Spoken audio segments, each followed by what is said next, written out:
They can be painful and debilitating. So we're discussing headache disorder and migraines and how they're treated. Our guest, Dr. Valerie Staples. She's a family medicine physician for Infirmary Health. This is LifeCast, a podcast from Infirmary Health. Thanks for listening. I'm Joey Waller. Hi, Dr. Staples. Thanks for joining us.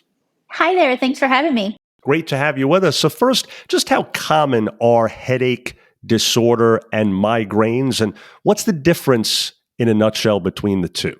So migraines and headache disorders, they kind of overlap. Migraine is a headache disorder. There are several different types of headache disorders, such as tension, cluster, and different basic episodic or intermittent headache disorders that people can have. The difference is basically the type of symptomology in migraine headache. So most of the time people treat a regular headache at home with over-the-counter treatments. Migraines can be disabling, and that is really the biggest standout thing about migraine headaches. So they're pretty common. More than 1 billion people worldwide suffer from migraine headaches, which is just, like I said, one of the primary headache disorders. The number would be much higher if you're encompassing all of them. Around 14% of U.S. Americans suffer from migraines, which is about 39 million people. Women are more likely to have migraines than men are. We're not really sure of the mechanism of that, but it is a fact. It could be that more women seek treatment for it. A headache disorder is any headache condition, such as tension, cluster, migraine, that interferes with a person's quality of life. They can be disabling, causing missed work and school, decreased activities, depression, anxiety, and many other interruptions in daily life. So episodic headaches are usually more intermittent, meaning they aren't as often, but can also be as debilitating and disabling.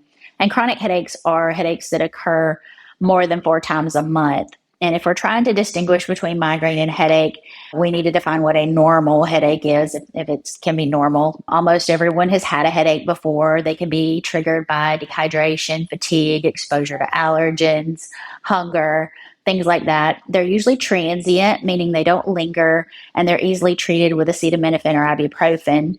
They're not usually recurring and not particularly disabling. And then migraine headaches, like I said, are usually quite disabling. They can be caused by environmental and physical triggers, and the symptoms are very specific. They're not often responsive to over-the-counter treatment, or they will return once those have worn off. And they definitely can disrupt normal function for a lot of patients. So you mentioned kind of a benchmark there of 4 headaches per month. So if you're wondering whether it's time to see a doctor about a headache, which could possibly be a migraine, is that the number people should keep in mind as a deciding factor? Well, certainly if you're concerned for a chronic situation, and we say 4 headaches per month, it's really 4 headache days per month, because one headache can last 1 day or it can last 4 days. And if you're thinking about someone who has a job that they have to show up for, if they're having 4 headaches per month, if that's 1 per week, or if that's 4 headache days in a row, or whatever combination you have, it's definitely interrupting your life, and it definitely needs to be treated. But even patients who have 1 to 3 migraine headaches a month, or 1 to 2 every other month, if they meet those qualifications as far as the symptomology, they may still want to treat them if they're not responding to over-the-counter treatment. Gotcha. So when someone does come to you and yours to be checked out for some sort of a headache disorder, how do you go about diagnosing what exact condition they have?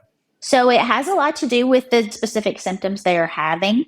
If we're specifically talking about migraines, the characteristics are usually a throbbing, pulsating headache. They're most of the time unilateral, which would mean on one side of the head or the other. They can occur with nausea, vomiting, dizziness, weakness, sensitivity to light, sounds, and smells. And so that's kind of like the history part of the exam when we're trying to find a diagnosis. And then the physical examination. The biggest thing that we really want to work on with diagnosing migraine is ruling out any secondary headache disorders. Now, a secondary headache disorder, those are headaches that are caused by another cause. You're getting a headache because you have a brain tumor or subarachnoid hemorrhage or meningitis or intracranial hypertension. These are diagnoses that you don't want to miss when a patient says they have a headache, right? So they're more rare, but those symptoms can overlap with migraine symptoms, but they're much more dangerous to the patient. So if you're doing a history and exam and certain types of hallmarks show up on the exam, we're going to say, hey, we probably need to do a higher workup with imaging and consultation with neurology. So I understand migraines are sometimes underdiagnosed by primary care physicians. Why is that? So, a lot of times, if someone is having headaches, a lot of times they'll treat over the counter. And sometimes that works for a while, and it could be a regular headache or it could be a migraine headache. Some people just won't go to the doctor. We have a lot of those kind of patients, or lack of patients that won't come to the doctor. A lot of times they don't bring them to the attention of their primary care provider, or some primary care providers aren't comfortable with diagnosing and treating migraines. One study showed that of the patients that present in primary care complaining of headaches, about 76% of those have migraine, and another 18% on top of that had probable migraine, which means we have specific migraine criteria and they may meet all but one of that criteria. So that's 94% of the people coming in complaining of headache that do have migraine, and they may or may not be getting diagnosed. And I think in the past, maybe physicians have been uncomfortable in the primary care realm of diagnosing these headaches. And so they end up either referring to neurology or maybe starting a medication and not following up and seeing if it's working appropriately or if they need to change to different medications. There's a lot of reasons why somebody might miss that diagnosis. I think it's getting better. There's a lot of tools that we use now to diagnose more easily, and physicians are getting a little bit more adept at this. So we're all familiar with over-the-counter headache remedies for your sort of common everyday headache that goes away in a short time. You mentioned that. Other than that, be it for headache disorder and then at another level, migraines, what's the best treatment for those? So there's a lot of really good medications that are prescribed for migraines. There's some new ones that are more specific just for migraine. And then there's some older medications that we have used sort of, I wouldn't say off label, but in addition to other diagnoses for migraine.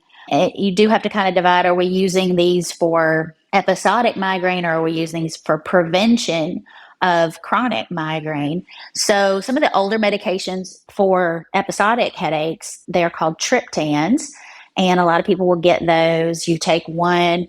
If your headache isn't better in 2 hours, you take another one. Most of the time, if you catch that headache in the early phases, you can abort the headache with that medication. Most people will get this prescription. Their insurance will pay for about 9 or 10 of these a month. And if they use all of those, they can't get another one for another month. But it's also a good diagnostic criteria to say, hey, if you're using all your triptans in a month, you're having more headaches than you should have, and we should look at preventative, right? Some of the other medications are for prevention. We have some anti-seizure medications, some antipsychotic medications, even some beta blockers, which are usually used for hypertension or heart rate control. But the newer medications, I'm really excited about those. So we have these CGRP inhibitors. So kind of going back to the mechanism of migraine, it has to do with the trigeminal nerve, which is one of the cranial nerves that innervates the body. And this one is specifically, it's called trigeminal because it has 3 branches. It divides and then feeds 3 parts of the face with motor and sensory. And so what we've been finding, or what the scientists have been finding, I haven't been finding, the data has been showing that there are these CGRP molecules, specifically on the trigeminal nerve, that cause these headaches. And so it causes like vasodilation or swelling of the vessels in the head. And you only have so much room in your head. And if something starts getting bigger, you're going to have these nerve fibers that are going to react and start yelling for pain, right? And so these CGRP inhibitors work to cut down on the amount of CGRP that is hitting these receptors and causing this reaction. And they're very good because, number one, they play nice with other medications. If you're on other medications, it's not going to react with other medications. It also has fewer side effects, and they're really safe for a lot of people. So some of these medications, like the triptans, if you have any kind of cardiovascular disease or a strong family history of cardiovascular disease, you're not a candidate for those medications. So it's very exciting that these are coming out, and they've been used as episodic or abortive medications, meaning rescue, or you can use some of them for prevention. So they're very exciting. And I'm really excited about what we're finding out about headaches specifically and medications to treat them more effectively. Indeed. Sounds like there are a lot of options there. A couple of other things. One being anything people can do on their own to reduce the chances of having head pain? So when someone comes to me with headaches, I like to talk to them about triggers. So a lot of people will establish care to discuss headaches, and it's very helpful if you're concerned about having migraines or a headache disorder to keep a headache log. This involves journaling the date, time, duration, any possible triggers that might go along with the incidence of a headache. So triggers can include increased stress, dehydration, certain activities or foods, odors, or anything that out of your routine or out of the ordinary that might have occurred that could trigger a headache. So this headache journal can also help with determining how many headache days you're having in a certain period of time. And then another thing to note is where the pain is located, how it changes over the course of the headache, any associated symptoms such as nausea, vision changes, weakness, and how you treated the pain, such as resting in a dark room, taking specific medications. So these are things you want to keep in mind if you're concerned for having a headache disorder. Now, other than taking medications, there are some lifestyle changes that we look at to prevent headaches. And so this is something that anybody who has headaches, either episodically or chronically, can consider. Eating healthy foods, things that aren't processed, meaning coming out of a box, a bottle, a can, a jar, a drive-through. The closer to the animal that it came from or the ground that it grew from, it's going to be better for you. You're going to be less likely to have a headache, because a lot of times things that are added to our foods, our body can react to and have a headache or some other kind of reaction. Exercise. So when you're having a migraine, you don't want to go exercise. There's definitely, I want to get in a dark room with the air conditioner on and just rest it away. But a regular exercise program can help prevent headaches. There has been some data that shows that. And then there's some trigger foods that certain people will say, certain physicians even will say, hey, don't eat chocolate, don't eat cheese, don't drink wine. And if you find that those are triggers for you, certainly avoid them. But those are some of the things that I suggest when someone is concerned about headaches and migraines. Gotcha. And so in summary here, having said all of the above, what would you tell our listeners about their prospects for managing headache disorder like a migraine or other? So with the medications that we have available right now, even the triptans, you can expect in the episodic situation that it can curb that headache and get rid of it, and less likely to have what we call rebound or medication overuse headaches. A lot of the over-the-counter things, they will get rid of the pain for a little while, but when it wears off, it comes back again, right? So that is for episodic. For chronic migraines, meaning, like I said, more than 4 headache days per month, most of these prevention medications say that we can reduce headache days by half. And that sounds really great. A lot of people who suffer from migraine are like, oh, I have 10 migraines per month and now I'll have 5. That's great, but it's not all the way gone. But in experience with my patients and even myself, I have migraines. Taking these preventive medications, it often does better than that. Well, again, a number of options and certainly some good news there for people that are sufferers. Folks, we trust you're now more familiar with headache disorder, including migraines. Dr. Valerie Staples, thanks so much again. Thank you for having me. I enjoyed speaking with you today. Oh, same here, and thank you as well. So for more information, you can visit infirmaryhealth.org. Again, that's infirmaryhealth.org. If you found this podcast helpful, please share it on your social media. I'm Joey Waller. Thanks again for listening to HealthCast, a podcast from Infirmary Health.